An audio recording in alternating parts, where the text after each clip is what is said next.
Good morning everyone. আজি আপোনালোকৰ মাজত মই এটা সুন্দৰ ভিডিঅ' লৈ আহিছোঁ আৰু যিটো ভিডিঅ' হৈছে ভেষ্টিজ ইণ্ডাষ্ট্ৰীত কেনেকৈ এজন ব্যক্তিক ভেষ্টিজ মাৰ্কেটিং প্ৰাইভেট লিমিটেডৰ প্লান দেখাব পাৰি বা ভেষ্টিজ ইণ্ডাষ্ট্ৰী কি হয়, কিমান বেনিফিট আছে আৰু ইণ্ডাষ্ট্ৰীত কাম কৰি এজন ব্যক্তিয়ে কেনেকৈ ইনকাম ল'ব পাৰে, তাৰ বিষয়ে আজি এটা সুন্দৰ ভিডিঅ' আপোনালোকৰ ওচৰত লৈ আহিছোঁ। তো প্ৰথমে বহুত ব্যক্তিৰ কনফিউজ যে মই কেনেকৈ প্লান দেখাম আৰু কি প্লান দেখাম। বহুত ব্যক্তিৰ এইটোও কনফিউজন আছে যে প্লান দেখাব লাগিলে কি বস্তু দেখাব লাগে। আজি আটাইখিনি কনফিউজন আপোনালোকক মই ক্লিয়াৰ কৰাৰ চেষ্টা কৰিম।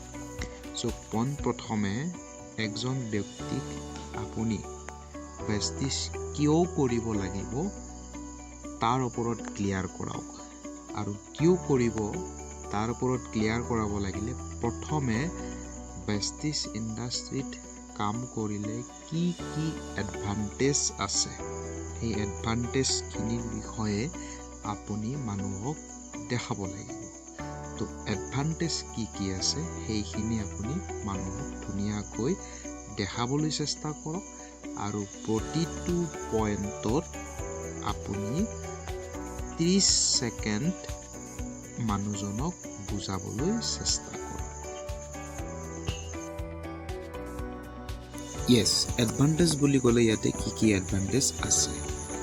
তো এডভান্টেজৰ ভিতৰত হ'ল যে প্ৰথমটো যে ইয়াতে জিৰ' ইনভেষ্টমেণ্ট, কোনো ধৰণৰ ইয়াতে ইনভেষ্ট কৰিব লগা নাথাকে। জিৰ' ইনভেষ্টত আমি এই বিজনেছটো ষ্টাৰ্ট কৰিব পাৰোঁ। তাৰোপৰি ইয়াতে আমি টাইম ফ্ৰীডম পাওঁ। নিজৰ ইচ্ছামতে আমি নিজৰ টাইম চিলেক্ট কৰি এই বিজনেছটো কৰি গৈ থাকিব পাৰোঁ। নিজৰ ইচ্ছামতে আমি টাইম দিব পাৰোঁ। তাৰ উপৰি ইয়াতে আনলিমিটেড ইনকাম, ইয়াত কোনো চেলাৰী নাই যে আপুনি ইয়াতে নিজৰ ইচ্ছামতে আপুনি আপোনাৰ ইনকাম চিলেক্ট কৰি ল'ব পাৰে। তাৰ উপৰি ইয়াত আপুনি 5 বছৰ ভালকৈ কাম কৰিলে ইয়াতে ৰিটায়াৰমেণ্ট ল'ব পাৰে। 5 বছৰ কাম কৰক আৰু হোল লাইফ আপুনি ভালকৈ এনজয় কৰক নিজৰ লাইফ। তাৰপিছত আপুনি ইয়াতে এচিভমেণ্ট ল'ব পাৰে, নিজৰ আপোনাৰ মন পচন্দৰ এচিভমেণ্ট।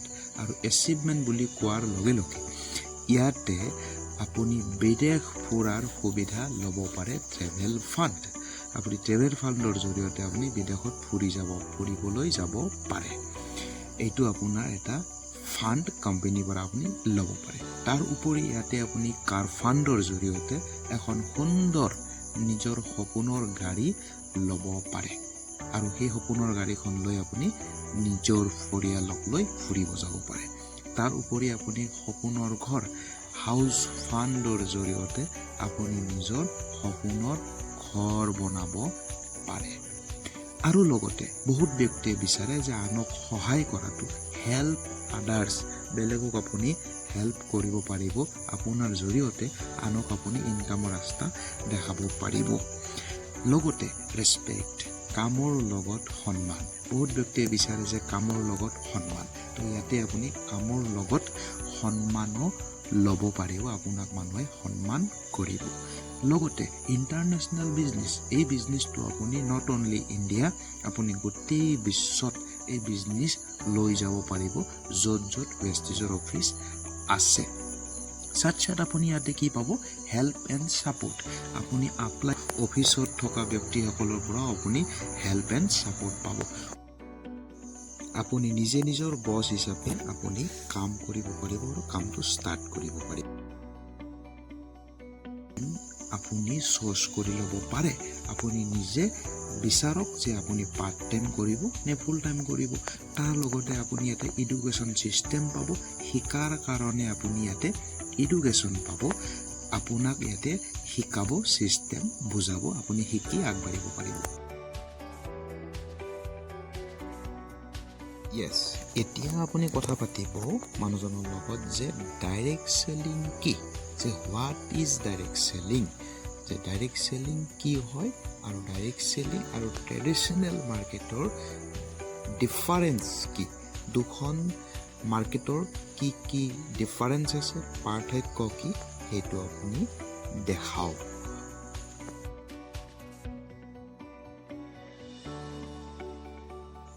ট্ৰেডিশ্যনেল মাৰ্কেট হৈছে ফেক্টৰীৰ পৰা কাষ্টমাৰলৈকে ডাইৰেক্ট প্ৰডাক্ট নাহে। প্ৰথমে এডভাৰটাইজ, ডিষ্ট্ৰিবিউটৰ, হ'লচেলাৰ, ৰিটেইলাৰ, তাৰপিছত কাষ্টমাৰে পায় আৰু কাষ্টমাৰে MRPত বস্তু কিনিব লাগে। ডাইৰেক্ট চেলিং হৈছে মাল্টি লেভেল মাৰ্কেটিং, যেনেকৈ ফেক্টৰীৰ পৰা ডাইৰেক্ট কাষ্টমাৰলৈকে আহে।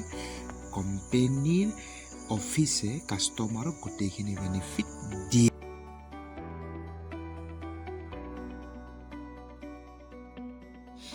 এইবাৰ আপুনি ক'ব যে ভেষ্টিজ মাৰ্কেটিং প্ৰাইভেট লিমিটেডত বজাৰ কৰিলে আপোনাৰ কি লাভ হ'ব, বা ভেষ্টিজ মাৰ্কেটিঙত আপুনি ID ল'লে আপুনি কি কি বেনিফিট পাব।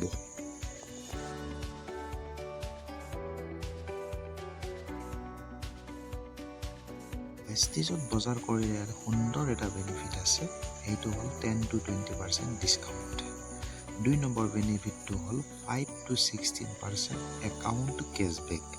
3 নম্বৰ বেনিফিটটো হ'ল 10% অফাৰ ফ্ৰী পোৱা যায়।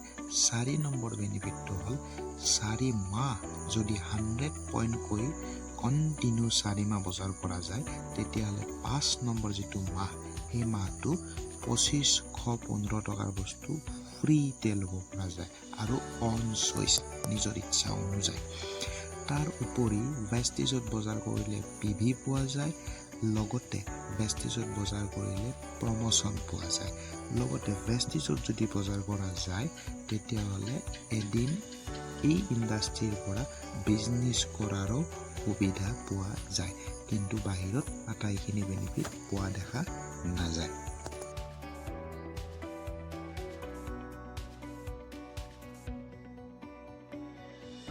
লাঞ্চৰ অন্তিমটো ষ্টেপ বা লাষ্ট ষ্টেপটো হৈছে গোটেইখিনি বস্তু বুজোৱাৰ পিছত চেলছ ক্লজিং।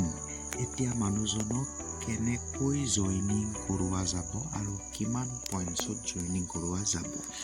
তো গোটেইখিনি বুজোৱাৰ পিছত তেখেতক ক'ব লাগিব যে আপুনি 3টা ধৰণে ইয়াতে জইনিং কৰিব পাৰে।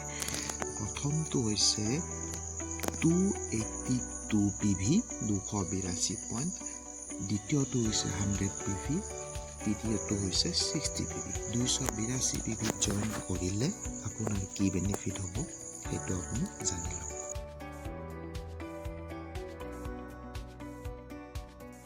ইয়েছ, এ यानी कि 282 পইণ্টছ। 282 PVত জইন কৰিলে আপোনাৰ বজাৰ হ'ব 9000 টকাৰ। 9000 টকাৰ বজাৰ কৰিলে আপুনি 11000 টকা MRP দামৰ প্ৰডাক্ট পাব। ইয়াতে ডিছকাউণ্ট হ'ল 2000 টকাৰ, কেছবেক পাব minimum maximum 500 rupees, free product পাব 900 টকাৰ, গিফ্ট ভাউচাৰ পাব আপুনি 750 টকাৰ। তাৰ উপৰি আপোনাৰ ID এক্টিভেট হ'ব, 8% গিফ্ট পাব, চেম্পিয়ন ৰেংক পাব, ৰিকগনিশ্যন পাব, 8% প্ৰমোশ্যন পাব। তো 282 PVত জইন কৰিলে আল্টিমেটভাৱে আপুনি 50% বেনিফিট পাই আছে। নাম্বাৰ এ।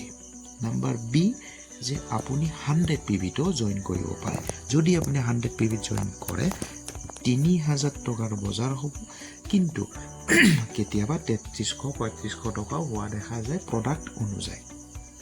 তো ধৰি ল'লো 3000 টকাৰ যদি আপুনি বজাৰ কৰে 3700 টকাৰ বজাৰ পাব, discount 600, cashback 100, free 300, total benefit 1000। ইয়াত অনলি ফৰ ID এক্টিভ হ'ব, ন' গিফ্ট ভাউচাৰ, ন' চেম্পিয়ন ৰেংক, ন' ৰিকগনিশ্যন, ন' প্ৰমোশ্যন, আপুনি বাকীখিনি নাপায়। 60 PV নাম্বাৰ চি, যে 2000 টকাৰ বজাৰ কৰিলে 2400 টকাৰ বজাৰ পাব MRP, ডিছকাউণ্ট 400 টকা, কেছবেক 60 টকা, ফ্ৰী প্ৰডাক্ট 200 টকা, টোটেল 660 টকা। ইয়াতো ID এক্টিভ হ'ব, বাকী 8% গিফ্ট, চেম্পিয়ন ৰেংক, ৰিকগনিশ্যন আৰু 8% প্ৰমোশ্যন নাপাব। তো অন চইচ আপুনি এ বি চি এই তিনিটাৰ ভিতৰত যিটোত জইন কৰিব বিচাৰে সেইটোতে আপুনি জইন কৰিব পাৰে তো আজিৰ প্লান আৰু প্ৰেজেণ্টেশ্যন ইমানেই তো আপোনাৰ যদি ভাল লাগিছে তেতিয়াহ'লে এ বি চি এই তিনিটাৰ ভিতৰত যিকোনো এটাত আপুনি জইন কৰি আমাৰ পৰিয়ালৰ মেম্বাৰ হ'ব পাৰে thank you so much wish you well god bless you